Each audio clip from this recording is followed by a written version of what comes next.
Rewind කරන්න පුළුවන් නිසා මුකුත් මගේ වෙන්නේ. BOTV TV බලන හොඳම විදිහ.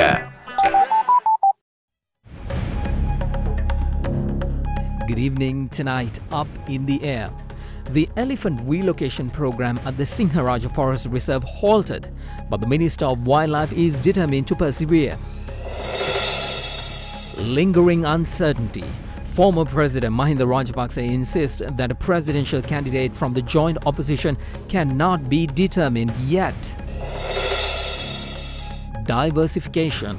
State Minister Dr. Harsha De Silva identifies diversification in the export sector as the way forward. We must diversify into new and complex products. In order to diversify into complex products, we need know-how. Sounding a warning. The International Monetary Fund cautions the US that its new import tariffs threatens to undermine the global trading system. Recent actions by the US to impose tariffs on imports comes with further risks. And in sports, state of Sri Lanka cricket. More former players reject consultancy roles with the SLC. For some, it's unsurprising. I'm not surprised. So it's up to the minister, He can either become a hero or be down to zero. The choice will be his.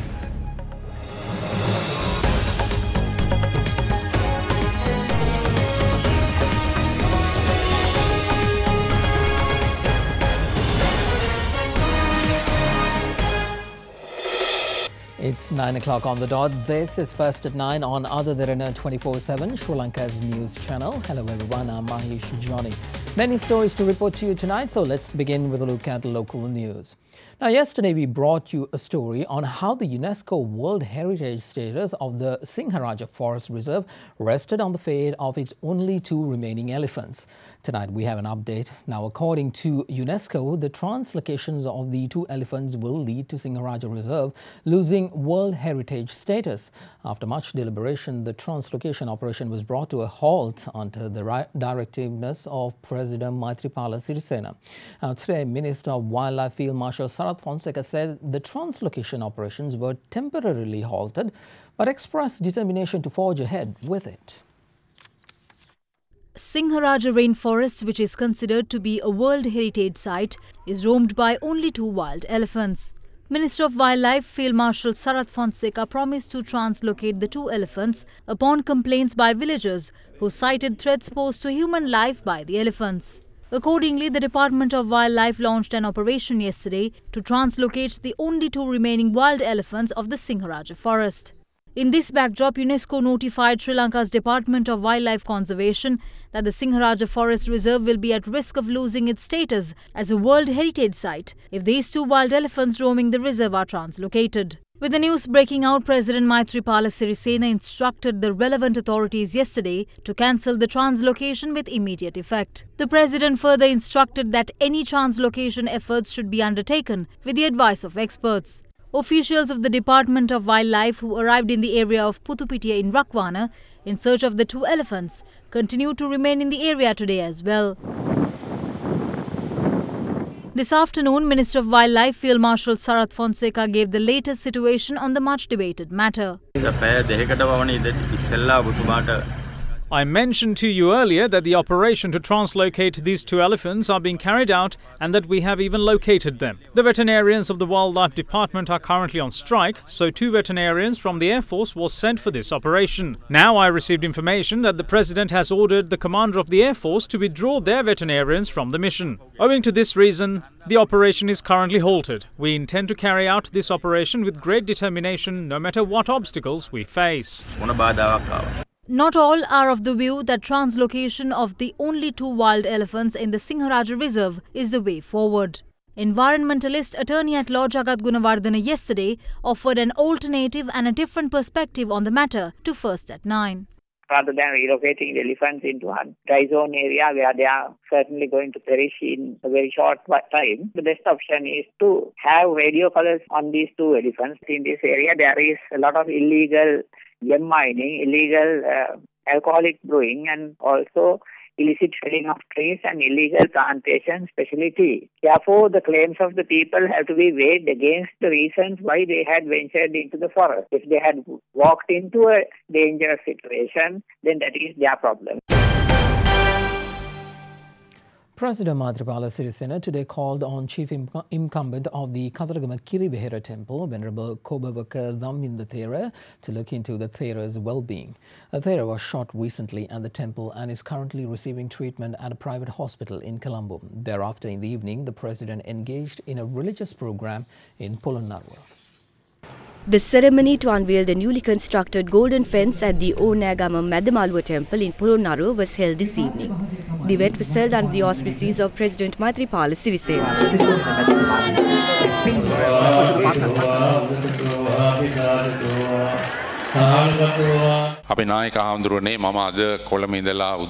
Before coming to Polonnaruwa from Colombo, I paid a visit to the chief incumbent of the Kataragama Kiribihera temple who was shot and injured recently. After he was admitted to the Hambantota hospital, I sent a helicopter and brought the Thera to Colombo for treatment. You may have seen media reports of a well-known monk who is young, sentenced in court yesterday. You may have also witnessed reports about how our chairman and provincial councillors in certain local authorities behave. You may have also seen how many persons went to jail or have lost their lives to a bullet. When we encapsulate all these incidents, we must analyse and think why such things are happening in our society.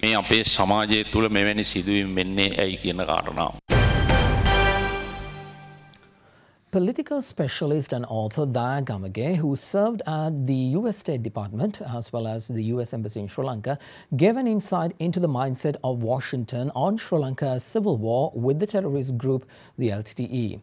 Now, speaking to at Hyde Park, hosted by our very own Indivri Amuatha, he highlighted comments by an official of the US State Department just prior to the military defeat of the LTTE in 2009 and said that the State Department did not know what to do with the terror group's leadership in the event of its surrender. He added that intellectuals as well as media failed to interpret this mindset, which led to US-sponsored resolutions against Sri Lanka.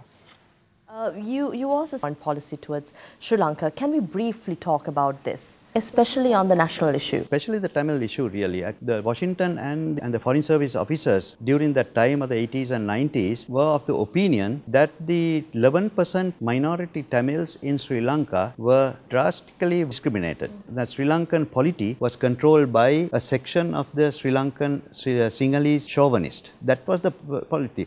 And in fact, what really happened in just before the defeat of the LTT militarily on the 4th of May in the State Department, Washington, one of the assistant secretaries gave a press conference to the international press about Sri Lanka. What he said was that Washington was in fact planning to have a ceasefire. They are negotiating a ceasefire to stop the fight and save the civilians. In fact, that official asked the question, first place, why did the LTT have a backing all these years? And he said, because of the Tamil grievances. And the second thing that he said was, once the lower cadre of the LTT surrender the arms, we are thinking what to do with the leadership of the LTT. That leadership includes Mr. Prabhakaran. So, now here is an official in the State Department saying what to do with the leadership of a terrorist organization which has been designated as a foreign terrorist organization in the under the federal law. These two things had not been properly interpreted by anyone in the academic world or in the media world. Those two answers reflect the mindset of the Washington, and that is the one that led Washington to make certain proposals to Sri Lanka to have judiciary inquiry here, to move several resolutions in Geneva. I would like to quote your book where you say two policy statements, one on February 6, 2007. During the period the government of Sri Lanka was engaged in the military offensive against the Tigers, and another on January 1, 2009. At the time the military was approaching the final assault, clearly provided what positions the United States took on the overall situations in Sri Lanka.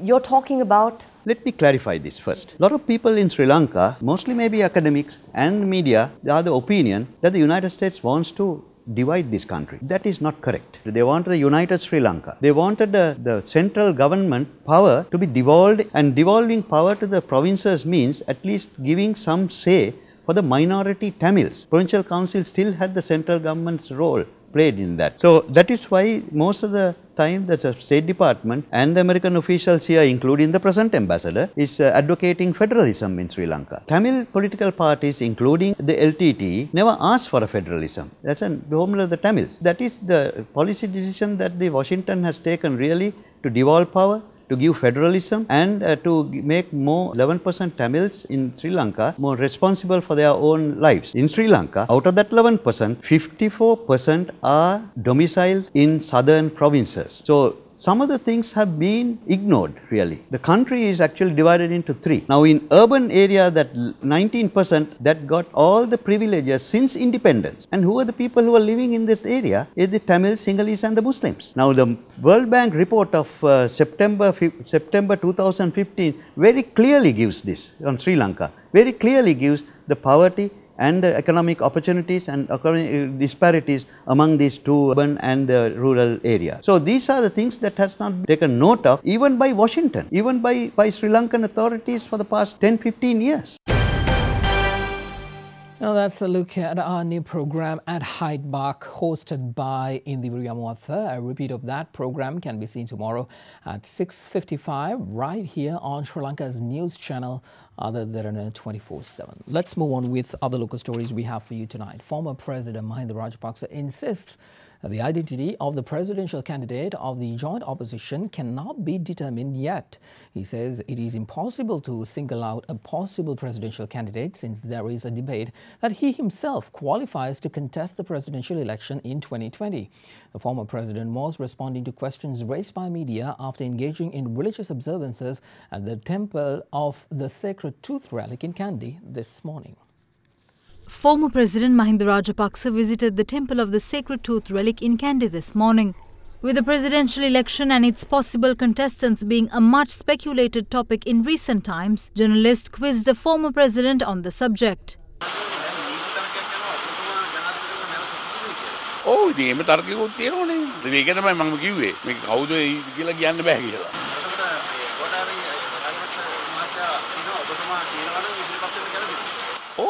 That's right. Anyone will have to if I say so.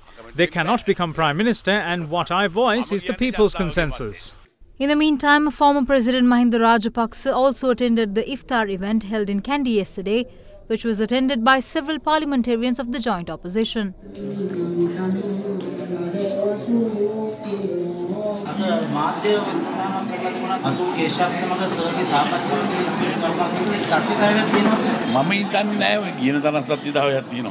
I doubt there is. His tenure in Sri Lanka is over and he's leaving, so he came to see me and we had a normal talk.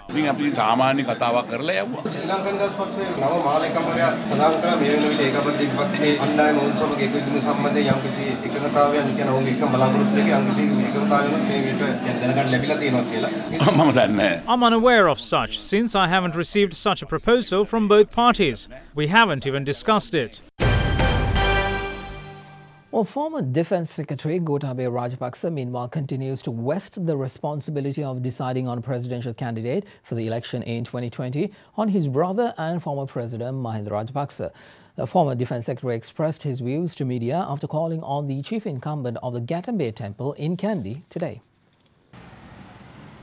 Former Defence Secretary Gotabaya Rajapaksa called on the chief incumbent of the Gatambe Rajopavanarama Temple in Kandy, Venerable Kapitiagura Sirivimalatera, this morning.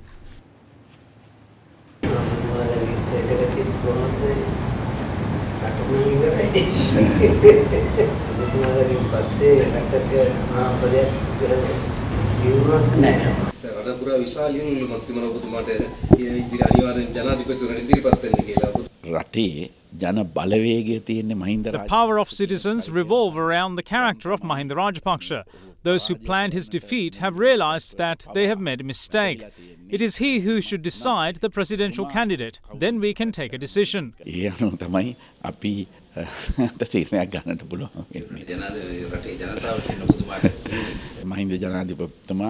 Mahinda Rajapaksa is a mature politician. He knows the aspirations of the people. He will make the right decision at the right time.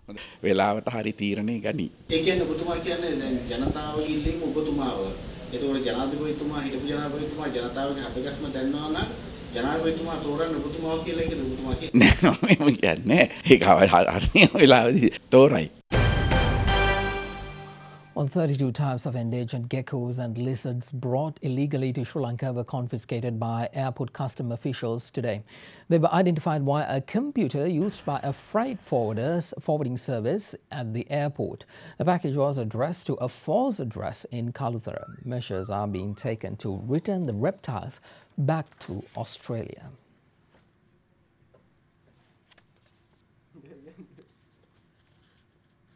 Business news is on the other side of this break. Stay with us.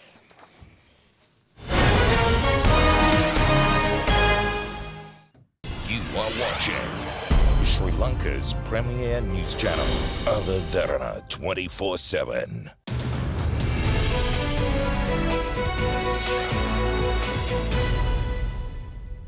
Business news now. State Minister of National Policies and Economic Affairs, Dr. Harsha De Silva, says that in order for Sri Lanka to reach its full potential as a trading nation, the country must diversify into new and complex products while making use of the strategic location in the Indian Ocean. He expressed these views at an event held in Colombo yesterday. The International Asia Pacific Regional Conference was held under the auspices of State Minister of National Policies and Economic Affairs, Dr. Harsha De Silva, last evening under the theme Excellence Through Unity. Speaking at the event, the State Minister touched on the future development plans for Sri Lanka. Sri Lanka has been a place of trade. It was always referred to as an emporium. So yes, we are placed in the right location. But over the last few years, we haven't really been able to capture or leverage the position that we ought to have. To grow, we must diversify into new and complex products. In order to diversify into complex products, we need know-how. So the challenge is, how do you, as a nation, obtain that know-how, the tacit knowledge? As a nation, you can unilaterally make the know-how to exchange between and among countries through laws, through various agreements, and so on. We can liberalize restrictive immigration policies. So I think we have to, as a nation, be able to realize that we must network. The more we are plugged in, better it is for our business people. Finland's Deputy Minister of Economic Affairs and Employment, Petri Peltonen, highlights Sri Lanka's current tax incentives for foreign direct investments as an encouragement for Finnish companies who wish to choose Sri Lanka as an investment destination. The Finnish Deputy Minister made the remark while addressing an event organized to mark the signing of MOUs between Finland and Sri Lanka recently in Colombo. Also addressing the same event, Ambassador of Finland to Sri Lanka, Hari Kamarainen, said that transparency as well as economic and political stability is pivotal to gain foreign direct investments to Sri Lanka.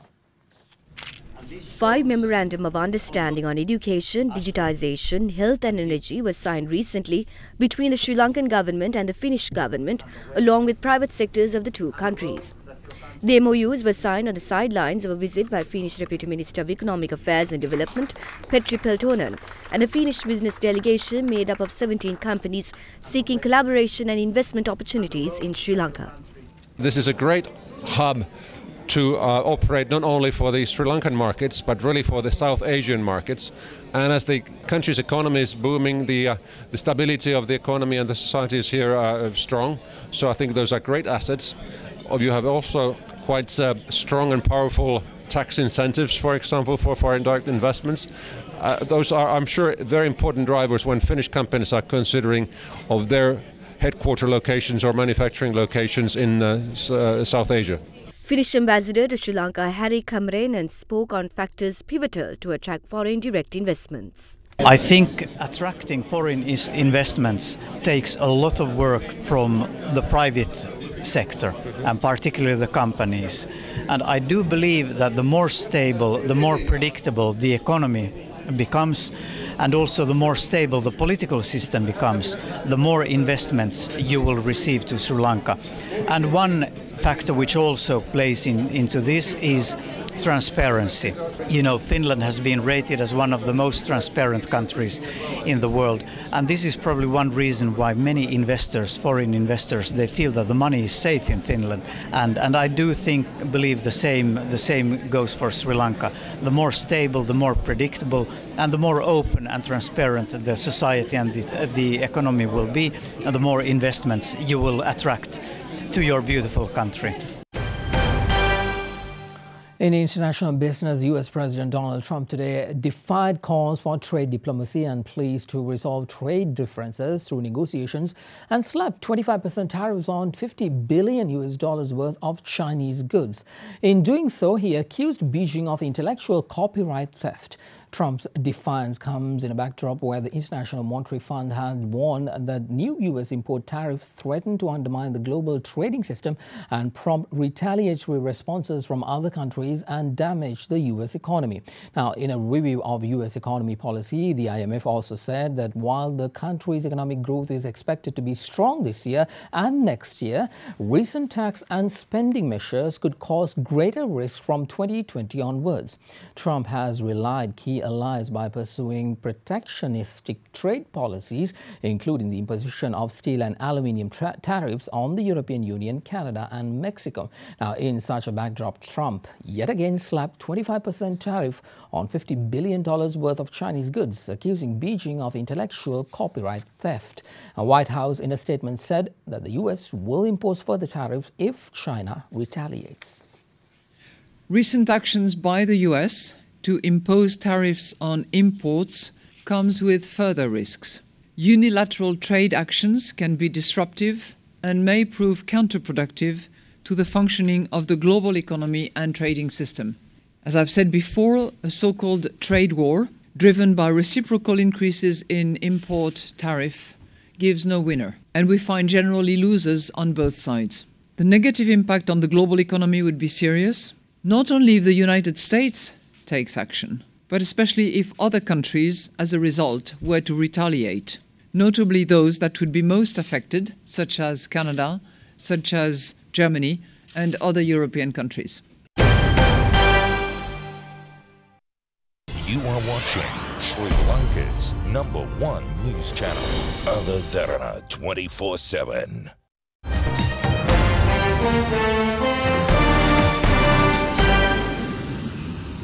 On to international news now. A highly anticipated report by the U.S. Department of Justice accuses ex-FBI Director James Comey of being insubordinate but not politically biased. In his report, Inspector General Michael Horowitz criticizes Comey's decision to go public with the reopening of the inquiry into Hillary Clinton's emails with only a week to go before the U.S. presidential election in 2016. Horowitz rejects Comey's argument that he had acted in the interest of transparency. The U.S. Justice Department's internal watchdog said yesterday that former FBI Director James Comey made a serious error of judgment when he announced shortly before the 2016 U.S. presidential election that he was reopening an investigation into candidate Hillary Clinton's use of a private email server. The report by Inspector General Michael Horowitz concluded that Comey did not exhibit any political bias or try to influence the election. It, however, criticized him for violating Justice Department policies and accused him of usurping the authority of Attorney General Loretta Lynch when in July 2016 he announced there would be no charges against Clinton for her email use as Secretary of State. In addition, the report was highly critical of two FBI staff members, Peter Strzok's and Lisa Page, who exchanged highly charged political messages. It found that their texts cast a cloud over the FBI and created the appearance of bias. When Page asked if Trump would become president, Strzok has responded, "No, he won't. We'll stop it." The Defense Minister of South Korea and the U.S. have discussed the future of their joint military drills after the U.S. President said they would be ending. Donald Trump made the surprise announcement following his summit with North Korean leader Kim Jong-un recently. Trump's announcement is contradictory to that of previous U.S. administrations, which maintained that the military drills are essential. There are about 29,000 U.S. soldiers based in South Korea each year. The two countries regularly conduct large-scale military drills, often called war games. But following his talks with Kim Jong-un on Tuesday in Singapore, US President Donald Trump described the drills as very provocative and said he was ending them. South Korean Defense Minister Song Yang-moo yesterday held talks with his US counterpart James Mattis to discuss the exercises. According to the South Korean ministry, the two agreed to continuously strengthen efforts to provide defense support based on the solid South Korea-US alliance. The South has also said the two allies should be flexible about how much military pressure they put on the North. In the meantime, North and South Korea held military talks for the first time in more than a decade yesterday. The talks held in the border village of Panmunjom in the demilitarized zone followed on from an inter-Korean summit in April at which leaders of the two Koreas had agreed to diffuse tensions and cease all hostile acts.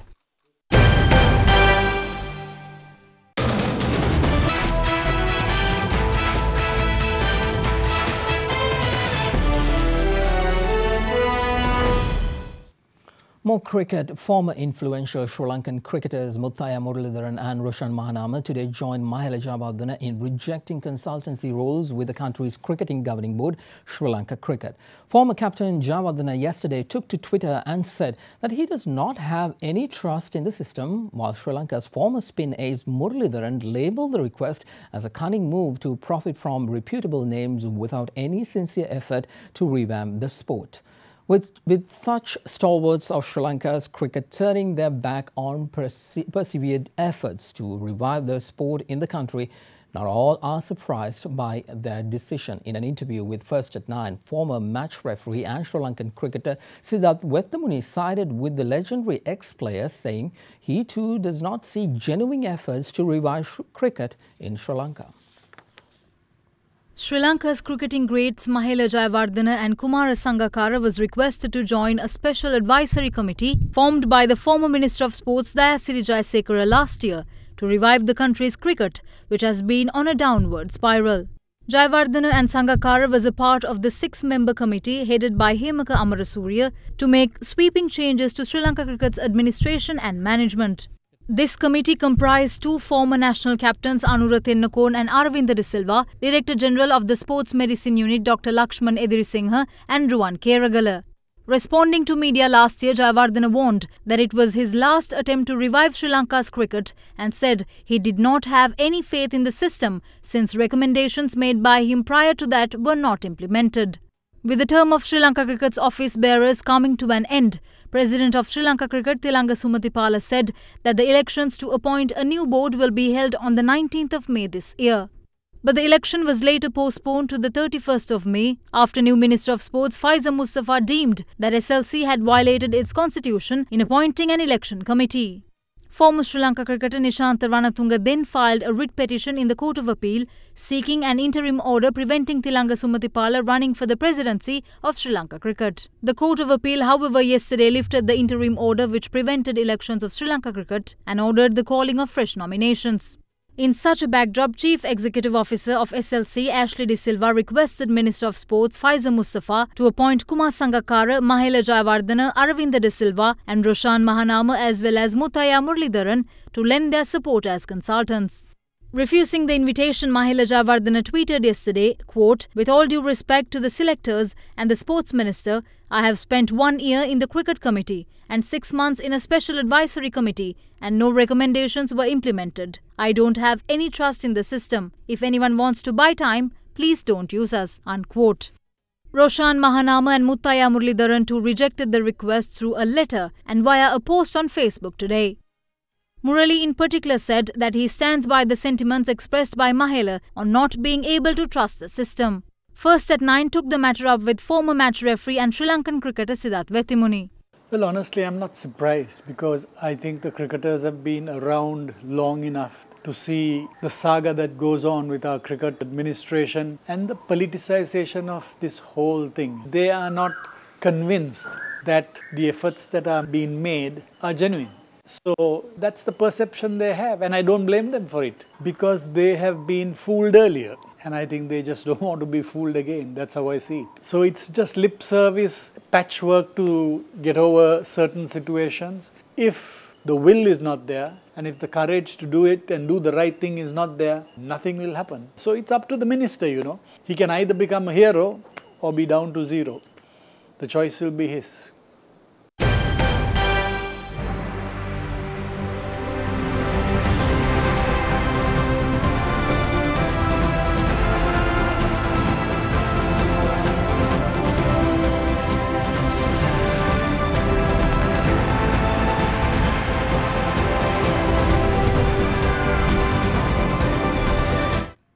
Let's get you the latest on the FIFA World Cup. The Group B opener between Morocco and Iran is currently underway, with the match still goalless. Early in the day, Uruguay defeated Egypt by scoring the only goal of the match, largely thanks to defender Jose Gimenez. With that, we would end tonight's bulletin. Thank you very much for joining us. I'm Mahesh Johnny. Have a pleasant weekend. Good night.